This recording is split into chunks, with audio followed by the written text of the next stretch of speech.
নমস্কার। আমার আজকের রেসিপি তালের বড়া। আষাঢ় মাসের প্রথম আমাদের বাড়িতে তাল এসেছে। তালটাকে আমি চেঁচে আগের দিন ডিপ ফ্রিজে স্টিলের কন্টেনারে করে রেখে দিয়েছিলাম। তাল যদি রেখে দিতে হয় তাহলে স্টিলের কন্টেনারে করে ডিপ ফ্রিজে 1 মাস পর্যন্ত রেখে দেওয়া যায়। এইবার তালটাকে আমি বের করে নিয়েছি। দেখুন পুরো বরফ হয়ে আছে।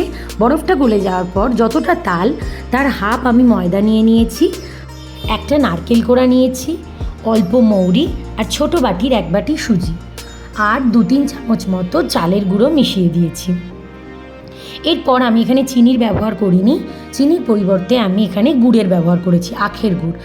আখের গুড় দিয়ে ভালো করে আমি তালটা ভালো করে মেখে নেব। সব কিছু দিয়ে মেখে নেওয়ার পর আমি আধা ঘন্টা 45 মিনিট মতো এটা ঢেকে রেখে দিয়েছিলাম। এরপর এখানে আমি একটা লোহার কড়া নিয়ে নিয়েছি, তাতে সাদা তেল গরম করে নিয়েছি ভালো করে। এবার এক এক করে আমি তালের বড়াগুলো এর মধ্যে ভেজে নেব। আমি একসাথে 7-8টা 10টা মতো করে দিয়েছি, আপনারা এর থেকে কমও দিতে পারেন, বেশিও দিতে পারেন।